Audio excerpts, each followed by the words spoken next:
오늘은 추수감사주일입니다. 추수감사주일은 우리가 잘 아는 대로 미국의 청교도들이 시작한 절기입니다.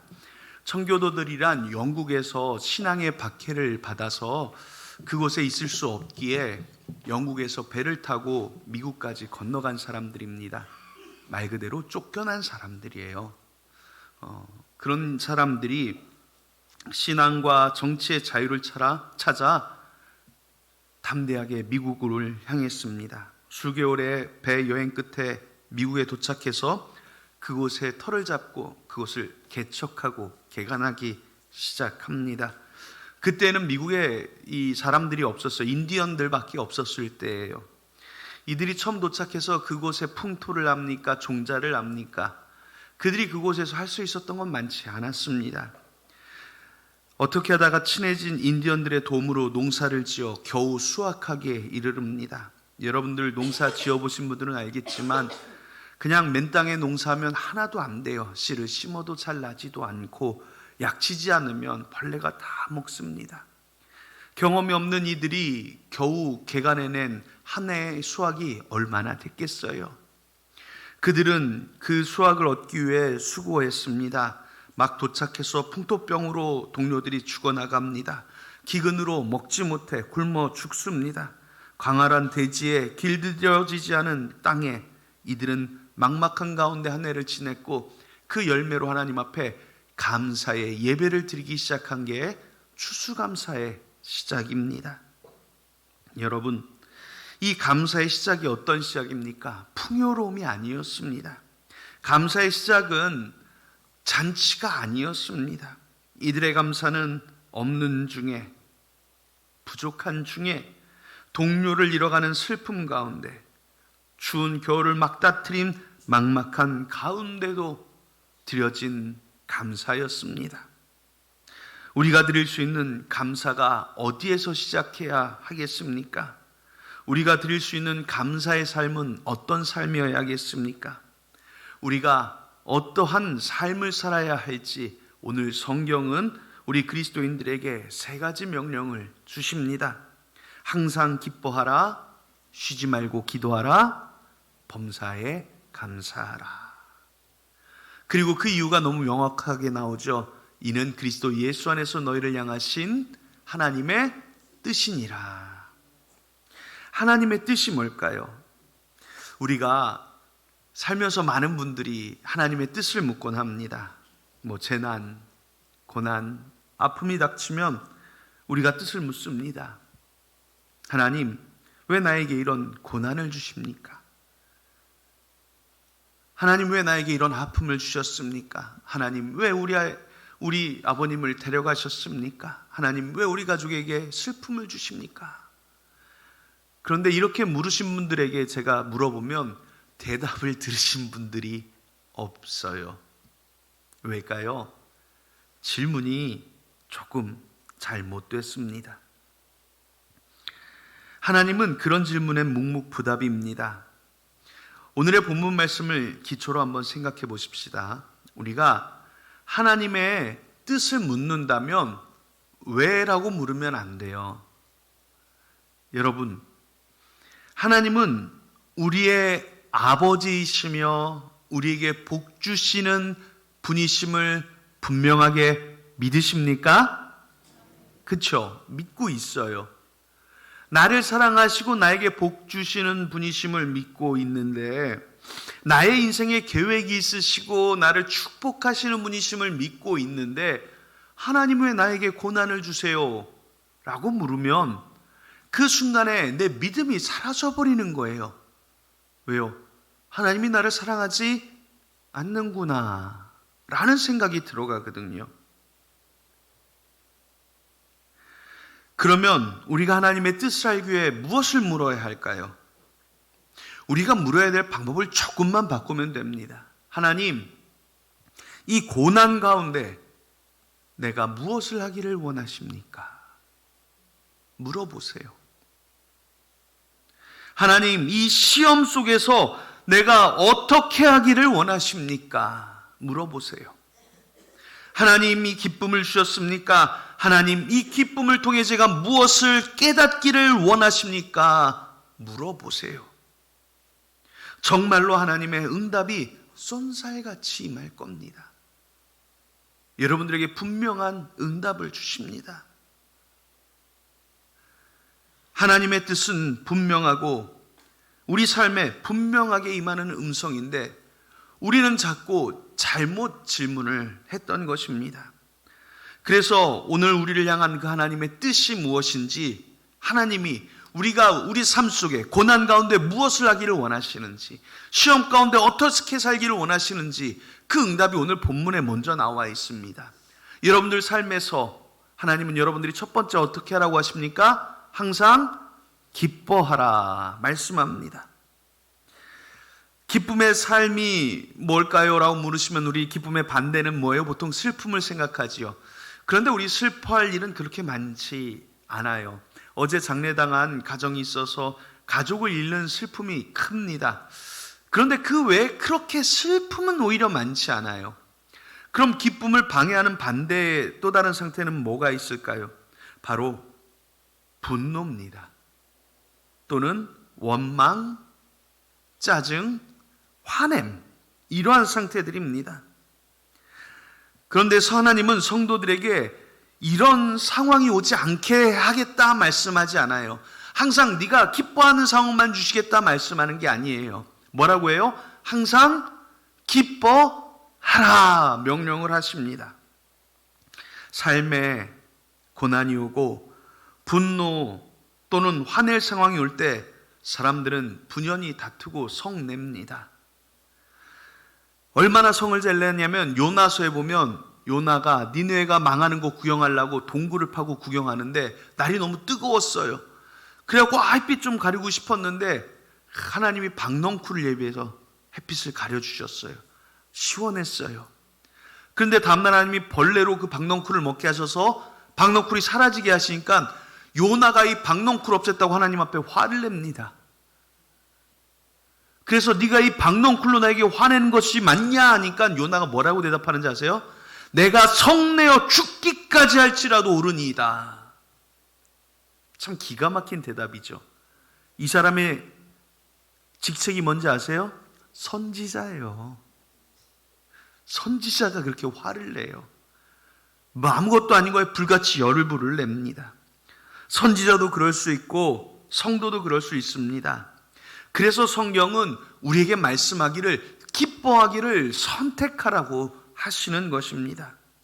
자, 이 기뻐하기를 선택한다는 게 어떤 의미일까요? 한번 쉽게 생각해 보십시오. 여기 많은 분들이 운전하시지요. 저도 운전을 합니다. 그래서 저도 이 운전할 때 예를 들어보겠는데 이거 저도 많이 고치려고 노력 중에 있는 부분인데요. 우리나라에서 운전하면서 사람들이 제일 못 참는 것 중에 하나가 뭔지 아세요? 앞차 끼어드는 겁니다. 앞에 차가 끼어들면 그냥 빵빵거리고 라이트 깜빡깜빡거리고 불같이 화를 냅니다. 왜 그럽니까? 끼어들지 말라고, 내 앞에 끼어들지 말라고 경고하는 거예요. 그런데 내가 뒤에서 아무리 빵빵거리고 욕하고 화내봐야 앞에 있는 사람은 그걸 들어요, 못 들어요? 못 들어요. 아무 상관없어요. 빵빵거려봐야 뒷차가 성격이 안 좋은 사람이구나 생각하고 넘깁니다. 나 혼자 속내는 건 아무 의미 없더라는 거죠. 그래서 괜히 차 옆으로 가서 창문 내리고 욕하고 삿대질하고 화내면 어떻게 돼요? 서로 승질내다 신호 바뀌면 출발하고 흐지부지 끝나요. 서로 기분 나쁘고 말릴 일밖에 안 됩니다. 지금 내가 선택한 게 뭡니까? 나 혼자 기분 나쁘기 싫어. 너도 같이 기분 나쁘자라는 거예요. 아무 의미 없는 싸움이 됩니다. 그래서 요새 저는 그렇게 급하게 끼어드는 차량이 있으면 꼭 이렇게 한마디 합니다. 화장실이 급한가 보네 라고 생각을 합니다. 얼마나 화장실이 급하면 그렇게 끼어들면서 손살같이 가겠어요. 내 마음에 기쁨을 선택할 수 있다는 겁니다. 여러분들 오랜 세월 불같이 화내면서 지내오셨으니 바꾸기 힘들다 생각할지 모르겠습니다. 하지만 그것을 한번 바꾸면 그 한 번의 기쁨을 누릴 수 있는데 여전히 불같이 화내며 여전히 불같이 성질을 내고 있다면 나의 기쁨의 순간을 불행의 순간으로 스스로 만들어가는 것입니다. 나뿐 아니라 주변 사람들까지 불행하게 만들어가고 있다는 사실을 기억하십시오. 우리가 성내기를 선택하면 화가 나지만 그 순간에 기뻐하기를 선택하면 분노와 짜증의 상태가 아니라 기쁨과 평안의 상태로 나갈 수 있습니다. 하나님은 성도들이 원수마귀의 감정에 노출되지 말라고 말씀합니다. 사랑하는 여러분, 우리에게 감사의 계절을 주신 이유가 무엇입니까? 감사하기를 선택하라는 것입니다. 지난 한 해의 소출 얼마나 된다고 불만을 가지면 불만이 됩니다. 하지만 이것을 주신 하나님께 감사하기 시작하면 모든 것이 하나님의 은혜가 되고 기쁨이 되는 것입니다. 우리는 늘 기뻐하기를 선택하고 기쁨의 상태에 머무를 수 있는 성도들이 되시기를 예수님의 이름으로 축복합니다. 두 번째는 쉬지 말고 기도하라고 하십니다. 쉬지 말고 기도하라고 하니까 우리가 이제 딱 무슨 생각이 드세요? 새벽 예배 빠지지 말고 수요 기도에, 금요 기도에, 주일 예배 빠지지 말고 매번 와서 기도하라 라고 생각을 합니다. 맞습니다. 굉장히 좋은 방법입니다. 그런데 여기서 오늘 본문에서 말씀하시는 쉬지 말고 기도하라는 것은 그보다 조금 더 상위적인 개념이에요. 우리가 여러분들 그런 말씀 들어보셨죠? 기도는 성도들의 호흡입니다 라는 말씀 들어보셨을 겁니다. 하나님과의 대화라고도 합니다. 이것은 성도들에게 삶의 순간마다 하나님을 느끼라는 말입니다. 의지적으로 하나님을 기억하고 하나님께 아뢰고 하나님을 향하는 신앙의 훈련을 해야 한다는 거예요. 자, 쉽게 말해볼게요. 여러분, 쉬지 말고 기도한다는 것은 내가 호흡할 때마다 하나님을 기억한다는 것입니다. 하나님께 그 순간 두 손 모으고 기도하는 것도 좋겠지만 여러분들이 삶의 자리에 있을 때 그곳이 어디든 내가 지금 하나님 앞에 있다는 것을 기억하라는 거예요. 하나님이 지금 나를 보고 계시다는 것을 기억하라는 거예요. 그래서 그 순간마다 하나님을 만나고 하나님께 아뢰는 것, 그것이 바로 쉬지 않고 기도하는 자의 삶입니다. 즉 시험이 올 때도 하나님이 나를 보고 계심을 기억하고 하나님께 도움을 구하고, 고난이 올 때도 이 순간 하나님을 기억하고 하나님의 뜻을 물어 하나님이 내게 무엇하기를 원하시는지 대화하며, 기쁨의 순간에도 하나님 주시는 은혜를 기억하고 하나님께 영광을 돌리고, 평안할 때, 아무 일 없을 때에도 하나님과 대화하며 하나님 이 순간에도 나에게 무엇을 원하십니까?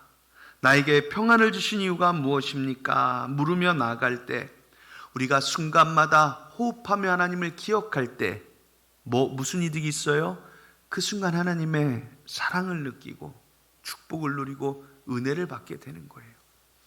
새벽 예배 때마다 기도하면 새벽 예배 때 은혜를 받게 되지만 아침, 점심, 저녁 먹을 때 기도하면 아침, 점심, 저녁 먹을 때 하나님의 은혜를 누리고, 간식 먹을 때도 기도하면 간식 먹을 때도 주님의 은혜를 누리고, 한 시간마다 주님 부르면 한 시간마다 주의 사랑을 느끼고, 30분마다 주님 부르면 30분마다 주의 은혜를 누리게 된다는 겁니다.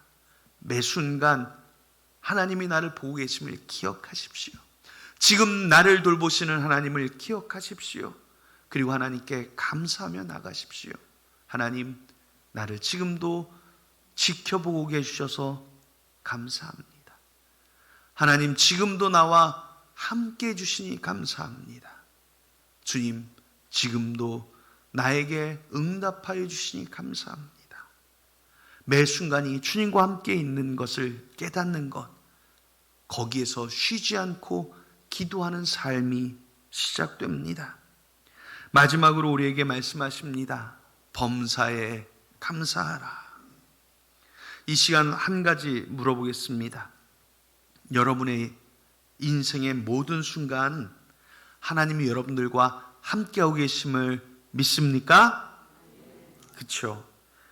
그러면 여러분께 하나님께서 늘 좋은 것으로 채워주시는 선한 하나님이심을 믿으십니까? 아멘. 자, 그러면 지금 우리 성도들의 삶의 순간이 인간적인 눈으로 보기엔 어떠할지 몰라도 하나님께서 내게 주신 최고의 순간이며 최선의 순간이라는 사실을 우리가 고백한 겁니다. 그걸 믿으셔야 돼요. 하나님께서는 하늘로서 각양 좋은 은사와 선물을 아낌없이 주시고 있다고 야고보서는 말씀하거든요. 즉 내가 받은 것이, 내가 받고 있는 것이 좋은 것이라는 고백을 할 수 있어야 합니다. 그것을, 즉 이 좋은 순간을 우리가 누리지 못하는 이유는 뭐예요? 욕심 때문이거든요. 마치 하나님께서 오늘 나에게 1,000원을 주셨어요. 그럼 우리는 무슨 생각을 할까요? 10,000원 주시면 더 좋을 텐데 하면 감사가 안 돼요. 그러면 10,000원을 주시면 10만 원 주시지 않은 게 불만이 됩니다. 인간의 욕심엔 한이 없습니다. 우리가 모든 것이 하나님께로부터 왔음을 고백하고 하나님이 나에게 가장 좋은 것을 주시는 분이심을 고백하는 사람이라면 하나님의 1,000원 주심에 감사하며 하나님 감사합니다 고백할 수 있어야 한다는 거예요. 그러면 하나님이 다음에 10,000원 주실까요? 아니에요. 그렇게 믿으시면 안 돼요. 10,000원은 주셔도 감사고 안 주셔도 감사한 거예요. 지금 주신 거에 감사라는 겁니다. 지금 1,000원을 주신 것에 감사하는 것에서 우리의 믿음이 드러나고 하나님께 영광이 되고 하나님이 기뻐하시는 삶이 되는 것입니다.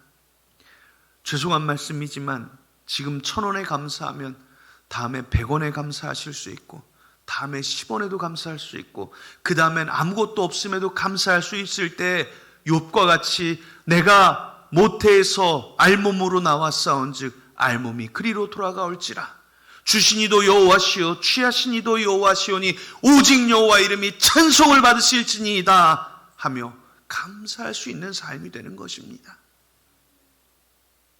그렇게 모든 것이 하나님의 뜻임을 고백하며 감사하는 성도가 진짜 행복한 삶을 살게 되는 거예요.